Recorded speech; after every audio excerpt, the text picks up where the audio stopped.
सबक नंबर 4 तहनीद उर्दू कुमार भारती 9वीं जमात का सबक है, जिसके मुसन्निफ़ हैं सैयद सुलेमान नदवी।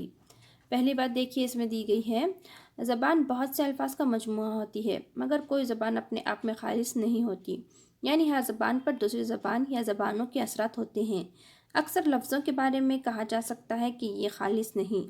अगर ये उर्दू में इस्तेमाल किए जा रहे हैं तो इनकी आवाज़ें और इनके मायने अरबी, फ़ारसी या संस्कृत वगैरह ज़बानों से उर्दू में आते हैं।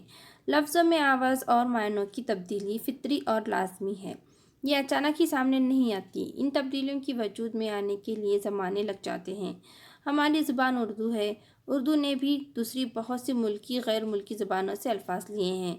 इन लफ्ज़ों को अपनाते हुए उर्दू में सूती और मानवी तब्दीलियाँ भी वाक़या हुई हैं। ज़ैल के सबक में ऐसी ही तब्दीलियों के बारे में बड़े दिलचस्प अंदाज से ज़ुबान के एक बड़े अहम उसूल का तारुफ कराया गया है।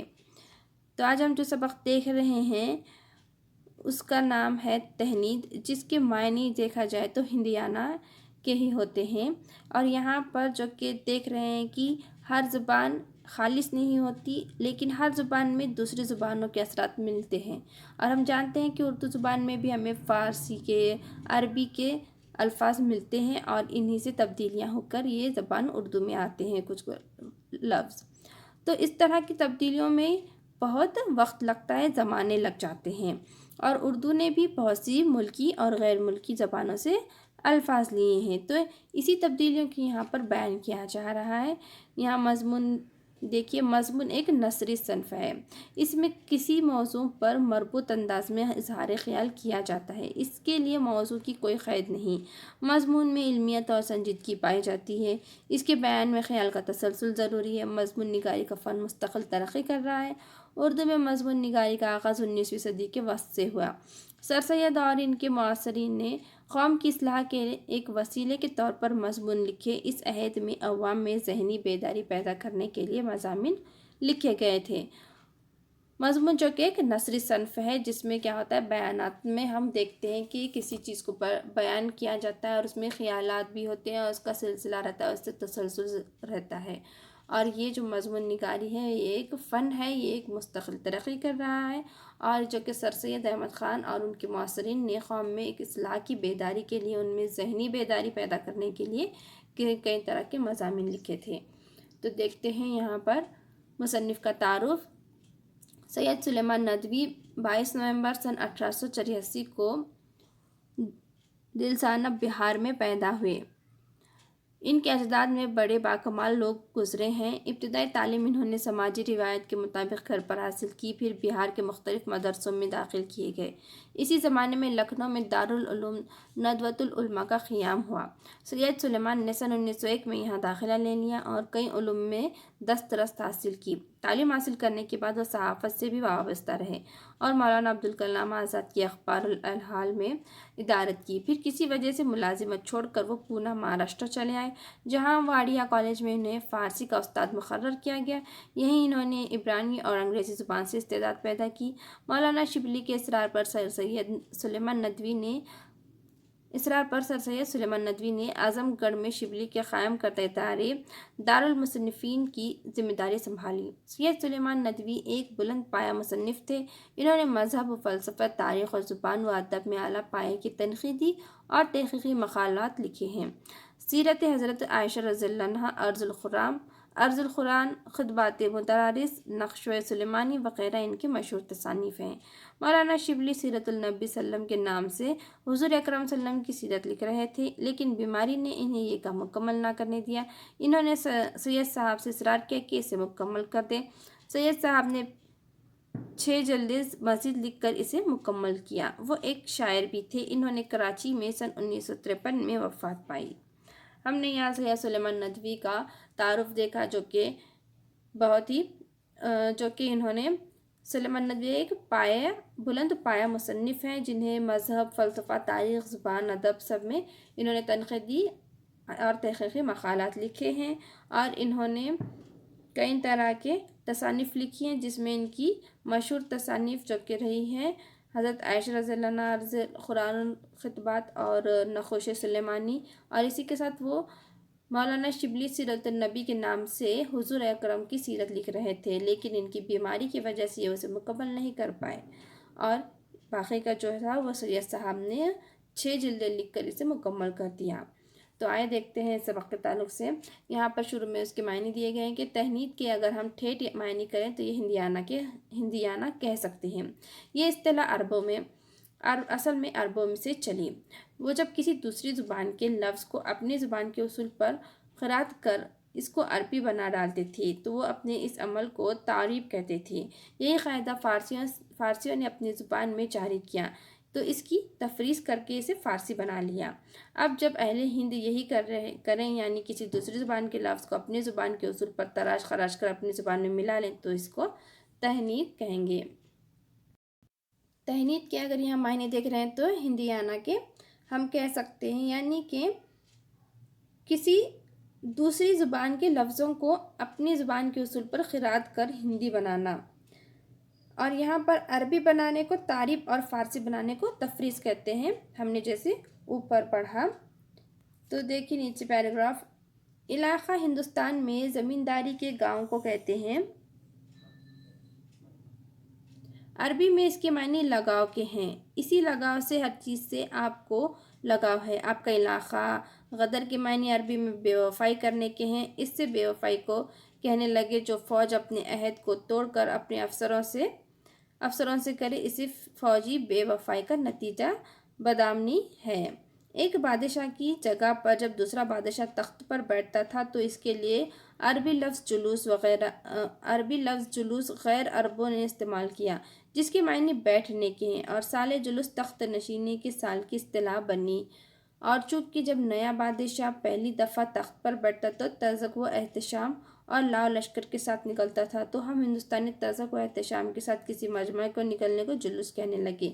इसको अरबी से कोई ताल्लुक़ नहीं। और जब बादशाह और हाकिम दरबार में बैठे तो हमने जुलूस से इजलास बना लिया, जिसके मायने बिठाने के हैं। और अब नए ज़माने में अंजुमनों और जलसों के भी इजलास होने लगे हैं। ऊपर हमने जो दोनों पैराग्राफ में देखा है कि जैसा इलाक़ा हिंदुस्तान में ज़मींदारी को गाँव कहते हैं और अरबी में इसके मायने क्या होते हैं, लगाव के होते हैं। यानी कि हर जगह पर उस लफ्ज़ के मायने अलग हैं, लेकिन हर एक में एक दूसरे के असरात पाए जाते हैं। जैसे गदर के मायने जबकि अरबी में बेवफ़ाई के होते हैं, और इस बेवफ़ाई को करने लगे जो अपने फ़ौज के अहद को तोड़कर अपने अफसरों से करे।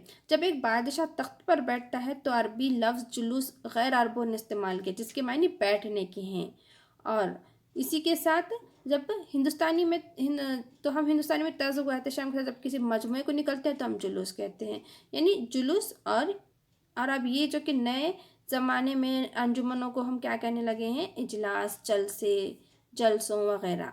जिस जगह बैठिए अरबी में इसको मजलिस कहते हैं। अब देखिए यहाँ पर जहाँ पर बैठने का वर्ड आया लफ्ज़ आया है तो वहाँ अरबी में हम इसे क्या कह रहे हैं, मजलिस कह रहे हैं। बाज़ उलमा और सूफिया ने ये तरीक़ा अख्तियार किया था कि ख़ास जगह में बैठकर लोगों को वाज़ और नसीहत क्या करते और दर्स देते थे। इससे इस किस्म की नशिस्त और फिर इस नशिस्त की तकरीरों को मजलिस कहने लगे।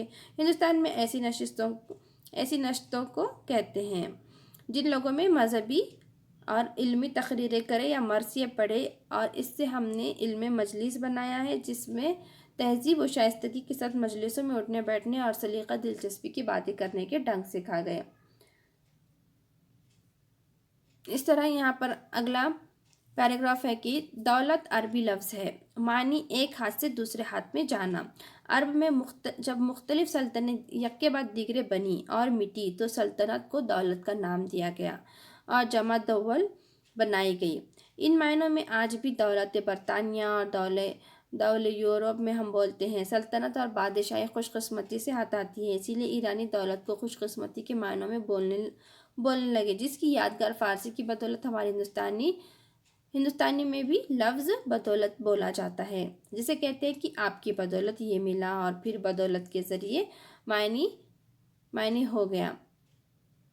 खुशकिस्मती की बड़ी निशानी ज़र व माल है, इसीलिए या इसके लिए ये ज़र व माल भी एक हाथ से दूसरे हाथ में जाता है, इसको भी दौलत कहने लगे, और इससे दौलत, दौलतमंद और दौलतमंदी के लफ्ज़ हिंदुस्तानी को हाथ आए। हमने ऊपर ही पैराग्राफ में पढ़ा कि जैसे ज़मींदारी के गांव को हिंदुस्तान में इलाका कहते हैं, तो अरबी में इसके मायने क्या हुए? लगाव के हुए। और गदर के मायने अरबी में बेवफाई करने के हैं। फिर इसी तरह जुलूस, साल, जुलूस और इजलास ऐसे अल्फाज वजूद में आए। अब जिस जगह बैठे हैं अरबी में इसको हम मजलिस कहते हैं। बाज़ उलमा और सूफिया ने ये तरीक़ा इख्तियार किया था कि ख़ास दिनों में बैठकर लोगों को वाज़ व नसीहत क्या करते, यानी कि दर्स देते, उन्हें नसीहतें करते। इस तरह की तकरीरों को, नशिस्तों को मजलिस कहा जाने लगा। और साथ ही दौलत, दौलतमंद, दौलतमंदी, इस तरह के अल्फाज वजूद में आने लगे। अरबी में गुस्से के मानी हलक में से किसी चीज़ के अटक जाने के हैं। हिंदुस्तानी में इसके मानी गैज़ व गज़ब के हो गए। खफ़ा फ़ारसी में खफ़ा है और मायने वही गले में अटकने और फंसने के हैं। हिंदुस्तानी में खफ़ा होना नाराज़ होने के मायने हैं। देखिए अरबी में जो कि गुस्से के मायने क्या है कि हलक में कोई चीज़ अटक जाने को कहते हैं, जबकि हम हिंदुस्तान में अपनी इसके मायने क्या है? गैब गज़ब यानी गुस्से को कहते हैं। खफ़ा और फ़ारसी में खफ़ा के मायने हैं वही कि गले में अटकना और फंस जाना, लेकिन हिंदुस्तान में खफ़ा होना यानी कि नाराज़ होना। इस तरह यहाँ पर बताया गया है। बाज़ लफ्ज़ ख़यालात की बदौलत हाथ आए हैं। अरबी में फ़लक को आसमान कहते हैं। चूँकि नजूम और ज्योतिषी ने हमको यकीन दिलाया है कि वो हमारी सारी मुसीबतें आसमान की गर्दिश का नतीजा है, इसे हमने फ़लक से फ़लाक़ात बनाया और इसी से फ़ारसी की तरकीब देकर फ़लाक़त ज़दा, फ़लाक़त का मारा किया और फिर इसको अरबी लफ्ज़ समझकर इसका मफ़ऊल मफ़लूक बना लिया और अरबी इजाफ़त देकर इसे मफ़लूकुल अलहाल कह दिया। हालांकि इसके इन मायनों को अरब में जानता भी नहीं है। देखिए यहाँ पर क्या है कि जैसा कि हम जानते हैं कि अरबी में फ़लक को आसमान कहते हैं, और जबकि हम ज्योतिषी नजुम से जानते हैं कि वो कहते हैं कि जो भी सारी मुसीबतें होती हैं वो आसमान की गर्दिशों से आती हैं, तो इससे फ़लक से क्या बन गया? फ़लाक़त बन गया। और इसी तरह फ़ारसी की तरकीब देकर फ़लाक़त ज़दा हो गया, यानी फ़लाक़त का मारा हो गया। और इसका अरबी लफ्ज़ समझकर हमने इसका मफ़ऊल क्या बना लिया? मफ़लूक बना लिया। लेकिन इन सब चीज़ों का अरब में इसकी कोई मायने ही नहीं है, अरब में जानता भी नहीं है। इस किस्म के हज़ारों अरबी लफ्ज़ हैं जो अपने ख़ास मायनों में हमारी ज़ुबान के ख़ास लफ्ज़ बन गए हो गए हैं। यही हाल फ़ारसी का भी है। फ़ारसी के बहुत से लफ्ज़ और तरकीबें हैं जिनको हमने अपने हिंदुस्तानी मानों के लिए हिंदुस्तानी लफ्ज़ बना लिया है। फ़ारसी में दान लगाकर ज़र्फ़ बनता है, जैसे ख़ाकदान यानी ज़मीन। हिंदुस्तानी में इससे हमने 20 लफ्ज़ बनाए, जैसे पानदान, उगालदान, ख़ासदान, इतरदान, कलमदान, जज़वान, चायदान, दूधदान, शक्करदान, रोशनदान, सिंगारदान, क्षमादान वगैरह। तस्ग़ीर के लिए दान को भी हमने कभी दानी भी कर दिया, जैसे सुरमादानी, गोंदवानी, मच्छरदानी, तनेदानी, सुईतागार रखने के लिए। यहाँ पर जो कि हिंदुस्तानी में यही अमल हिंदी और संस्कृत लफ्ज़ों के साथ भी किया है। हिंदी और संस्कृत से लफ्ज़ों को अपनाने के लिए इनकी शक्लें बदली है, इनको हल्का किया है, इनकी तरकीबों से नए नए लफ्ज़ बनाए हैं। गंगा और जमुना 2 दरियाओं के नाम हैं। सोने चांदी के मिलान से जो नक्काशी की गई है वो गंगा जमनी है। लफ्ज़ ब्राह्मण था जो ज़रा भारी था, इसको हमारी ज़ुबान में ब्राह्मण कर दिया। इसी तरह गुन को गुन करके इसका हल्का कर दिया। बरखारत ने बरसात की शक्ल इख्तियार की। चार विचार हो गया, सोच विचार के साथ बोला जाने लगा। आशा से ने आस होकर ये मसल कहलवाई कि जब तक सांस है तब तक आस है। इस तरह हिंदी और संस्कृत के लातादाद लफ्ज़ों को हिंदुस्तानी ने ज़रा ज़रा हेर फेर से अपने रंग में रंग कर इन पर नया रंग छिड़ दिया। गर्ज अरबी, फ़ारसी और संस्कृत नस्ल के इन हिंदुस्तानी बच्चों की तादाद बेशुमार है और हर खुद मुख्तार ज़ुबान का इसका हक़ है कि वो दूसरी ज़ुबानों के लफ्ज़ों को अपनी रियाया बनाने के लिए इनके साथ ये सलूक करें। देखिए यहाँ पर जो दिया गया है आखिरी पैराग्राफ में कि हमारे हिंदुस्तान में जो हिंदी, संस्कृत, ये जो सब लफ्ज़ों से मिलकर इसमें जो कि कुछ किसी की शक्लें बदली गई हैं, तो किसी के नामों को बदलकर लफ्ज़ों को तोड़कर थोड़ा सा उसे ख़ियाल करें, यानी छिलना काट छाँट करके उसमें नए लफ्ज़ बनाए गए हैं। जैसे कि यहाँ हमने देखा है कि गंगा जमुना ये 2 दरियाओं के नाम हैं। उसी के साथ यहाँ पर जो नक्काशी बनाई गई है उसे गंगा जमनी कहते हैं। और फिर जो कि हमारे ब्राह्मण को जो कि हमारे ज़बान में ब्राह्मण कर दिया गया है, गुन को गन करके हल्का कर दिया। जबकि बरखारत इस लफ्ज़ को बरसात की शक्ल दी गई है। चार विचार क्या हो गया है? सोच विचार बोले जाने लगा है। आशा से आस हो गई और एक कहावत तैयार हो गई कि जब तक सांस है तब तक आस है। इस तरह हिंदी और संस्कृत के लातादाद लफ्ज़ जो कि हिंदुस्तानी में उसमें कुछ ज़रा उसमें हेर फेर करके इसको क्या किया गया, एक नए रंग से एक नया रंग चढ़ा दिया गया है, एक नए रंग ढंग से उसे पेश किया गया है। इस तरह अरबी, फ़ारसी, संस्कृत नस्ल की ये तमाम जो कि है एक दूसरे में लफ्ज़ों पर इसके असरात हैं। एक दूसरे से लफ्ज़ को जोड़कर तोड़कर उस पर काट छाँट कर एक नया लफ्ज़ बनाया गया है। और यहाँ पर इस तरह कई सारे लफ्ज़ बनाए गए, जैसे सुरमादानी बन गया, मच्छरदानी बन गया। इसी तरह संस्कृत और हिंदी के लफ्ज़ों को हल्का किया गया है और इसमें ज़रा सा हेर फेर करके बेशुमार अल्फाज को वजूद में लाया गया है। तो यहाँ पर देखिए नीचे बानी और इशारा दिए गए हैं कि खरादना यानी कि छिलना, काटना, काट छाट करना। जामिद यानी कि रुका हुआ, जमा हुआ। मुबादला तब्दीली और तबादिल यानी तब्दीली। तज़क व एहतशाम यानी अज़मत, शान व शौकत। ज़र्फ़ मुराद इसमें ज़र्फ़ किसी चीज़ को रखने का, बर्तन वग़ैरह। तस्ग़ीर यानी कि छोटा बनाना। तो आज हमने यहाँ पर तहनीद, इस सबक में हमने जैसे तमाम हिंदुस्तान में हिंदी, फ़ारसी, उर्दू, अरबी इन तमाम पर जो कि एक दूसरे के लफ्ज़ों का, एक दूसरे की बोली का, एक दूसरे के अल्फाज का एक दूसरे पर असर होता है, इसे काट छाट कर बनाया जाता है। यहाँ हमने देखा है कि कोई ज़ुबान खालिस नहीं होती, हर ज़ुबान पर दूसरे ज़ुबानों के असरात होते ही हैं। लफ्ज़ों में, इसकी आवाज़ों में और इसके मायनियों में तब्दीलियाँ फ़ितरी और लाज़मी होती हैं। और हमने देखा है कि तहनीद से मुराद यहाँ हिंदी आना है, यानी किसी दूसरी ज़ुबान के लफ्ज़ों को अपनी ज़ुबान के उसूल पर ख़िरात करना, हिंदी बनाना। इसी तरह यहाँ पर हमने ये उसूल जो कि हैं ज़बानों को पढ़ने और फैलने के अमल में भी मुफीद हैं। हर ज़बान के जो कि लफ्ज़ होते हैं उनकी हुर्फ़ों की ख़ास तरतीब होती है और इस तरतीब से क्या होती है, एक ख़ास शक्ल पैदा होती है। एक कौम का आदमी जब दूसरी कौम की बोली का लफ्ज़ लेता है तो इसकी ज़ुबान फितरत मजबूर करती है कि इरादे और एहसास के बगैर इसकी शक्ल बदल ले।